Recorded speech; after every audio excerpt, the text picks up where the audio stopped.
Everyone, welcome to Digging Deeper. We are just trying to bring as much content and hopefully take the sermons that we share each week here at Blackhawk and give you a resource that you can use with your families, with your friends, with your life groups that are built on discussion questions. And there's those discussion questions that are linked in this video. You can see it in the comments and attached to this video, and you can access the discussion questions for Digging Deeper to use to discuss with your families and life groups. And then I want to bring to you just some extra content, some deeper thoughts on certain parts of the passage that we looked at each week. And so we're just kind of test driving this. And if it is a help to you, help us help other people and let us know it's helping you by just commenting, liking, sharing, so that we can reach out to as many people as possible. Digging deeper. So this past Sunday, I shared with you a message called Stillness in the Storm.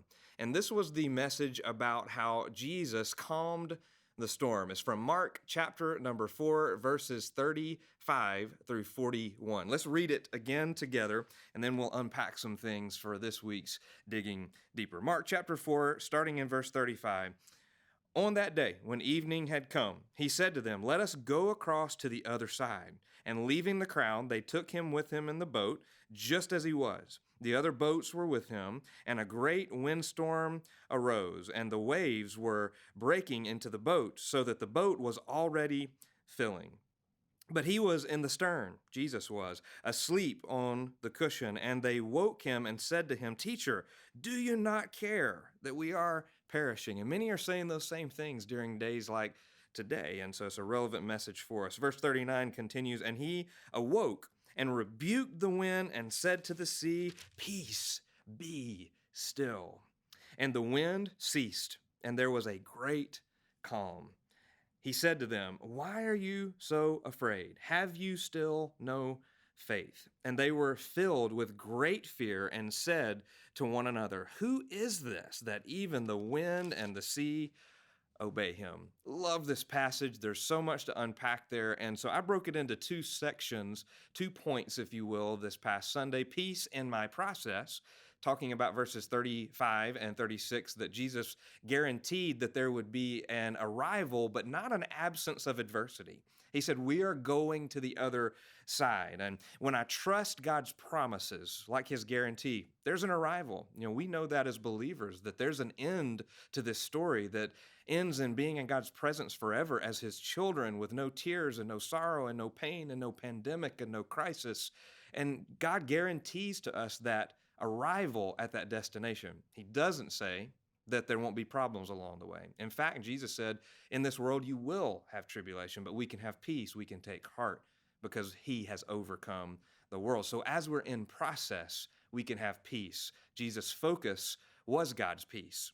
His phrase was, "Be still." So we can have peace in our process. Secondly, we can have peace in our problems, even when we don't think of peace and problems as going together.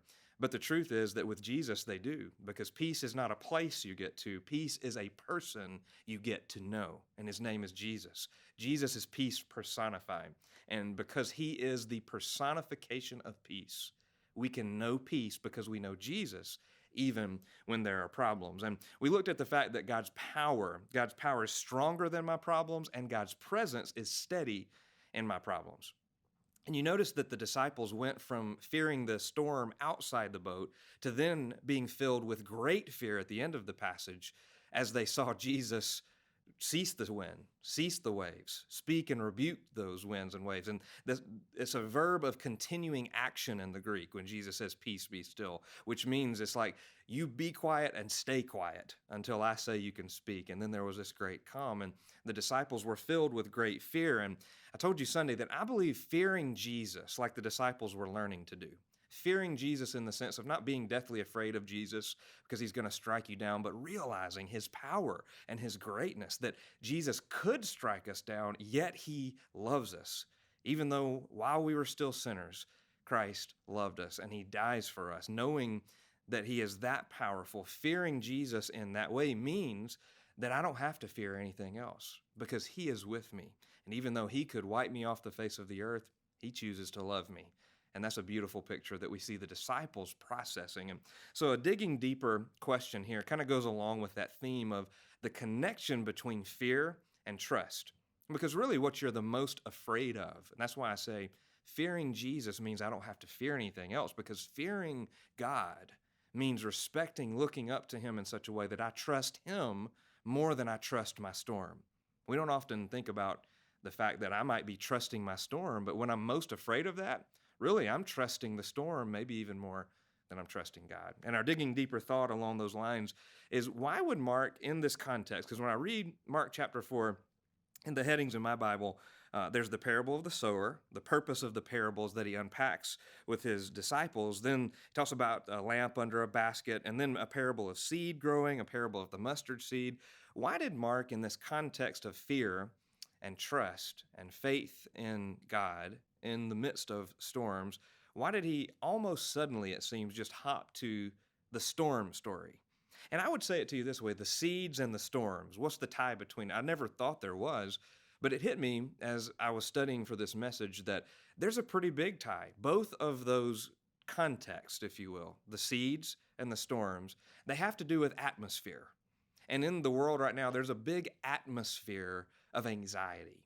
And as I think of atmosphere, both of these stories, the seeds and the storm stories, they're all about atmosphere. I ask you, what's the atmosphere of your heart today? I believe nothing good develops in an anxiety-filled atmosphere.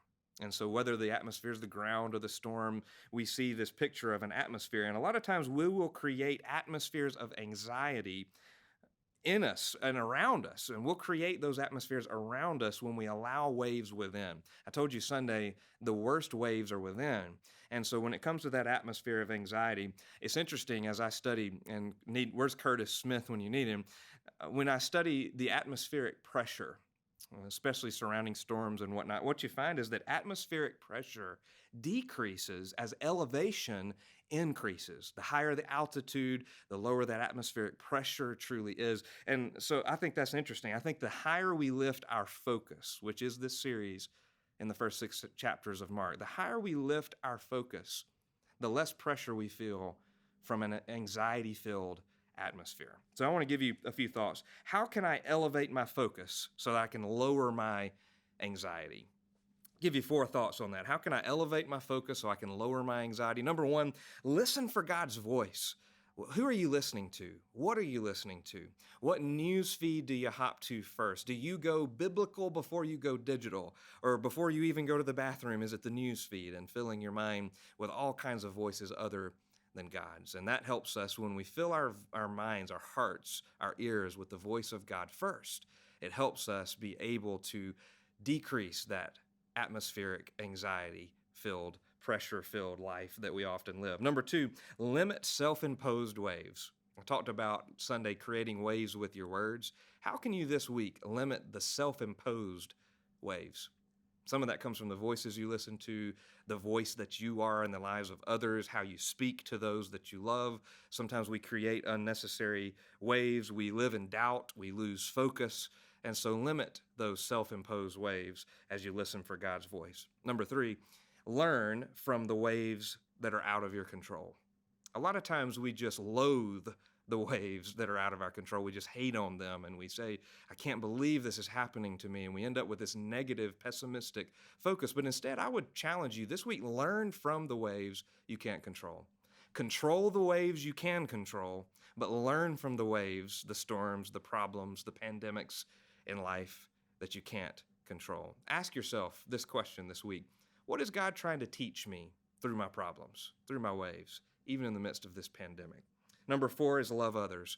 I believe loving others elevates my focus to God's level of focus. God is all about love. God is love, and we love because He first loved us. And when we love others, we truly elevate our focus to an all-new level.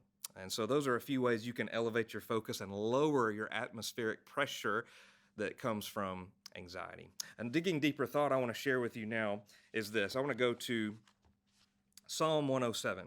Psalm 107. As we look at Psalm 107, what you're going to find is this is a beautiful picture. It's a prophetic picture of what we read about in Mark chapter 4. So allow me to read to you Psalm 107. Remember, this is hundreds and hundreds of years before the events of Mark chapter 4, yet the psalmist writes to us, Psalm 107, starting in verse 23. I'll go through verse 31.